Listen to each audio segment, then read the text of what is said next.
Maybe not tonight or ever. You're so hard to resist. A love that hurts like this. I wish it wasn't hell to love you more than you love yourself. I know you're probably pissed to know the world don't circle around you now. Oh well. This ain't about you. This ain't about you.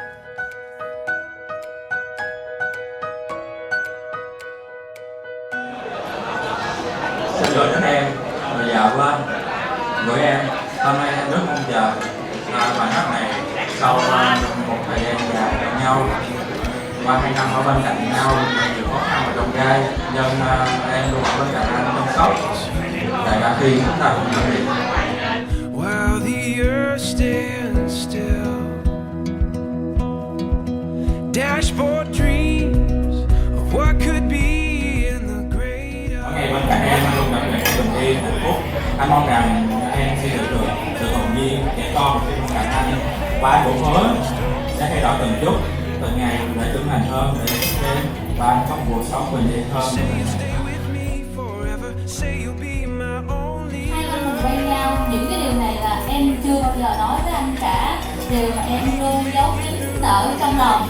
Hôm nay mặc dù là ngày 1 tháng 4, nhưng mà em cam đoan tất cả những cái lời mà em nói trên đây đều là sự thật cả. Càng ở bên cạnh anh á, thì em càng cảm nhận và em tin rằng đây là cái người mà em cần tìm.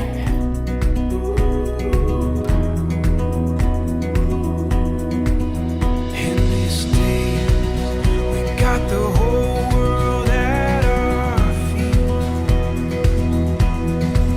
We'll take our time. Yeah, we'll be who we wanna be.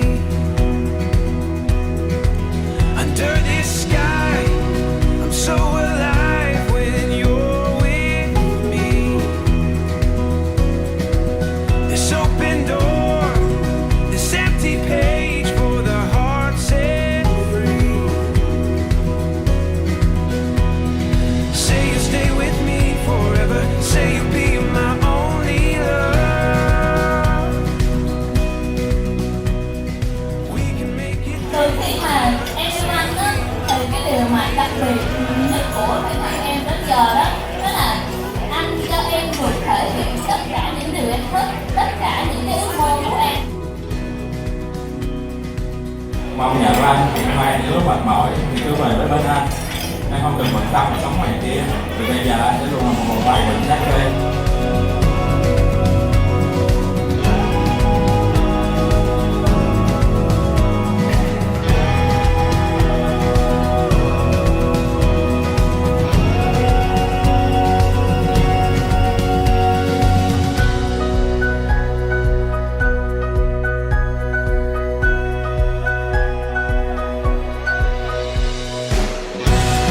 Say you'll be my only love. Say you'll be my only love. Say you'll be. Tiếp theo là mình chung một nhạc. Mong nhận anh có kể lời nhiều quá. Điều gì làm được thì làm, em đừng cố nhé. Và em hứa là từ đây em sẽ không có trẻ trâu nữa và em sẽ ngoan ngoãn là một đứa công chúa ngoan của anh Béo. Em hứa mỗi ngày là em sẽ dậy đúng giờ để ăn sáng cùng anh và cố ăn gắng tập nấu những cái món ăn mà đúng cái khẩu vị của anh. Đó là những cái điều mà em sẽ cố gắng thay đổi từng chút một trong thời gian sắp tới. Và em xin cảm ơn anh rất là nhiều trong 2 năm qua đã đồng hành cùng em. Does it sound cliché to say that I just need some space, babe? It's like you with me, really. I'm the one that changed. So hard to resist. Love it hurts like this. I wish it wasn't real. To love you more than you love yourself. And now you're probably pissed to know the world don't circle around you now. Oh well. This ain't about you. This ain't about you. This ain't about you. This ain't about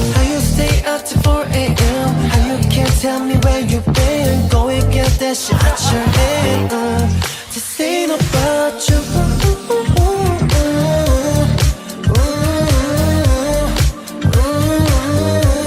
This ain't about. I see I got your eye again, your pretty little lies. Wish I could stroke your big ego, but sorry, not tonight or ever.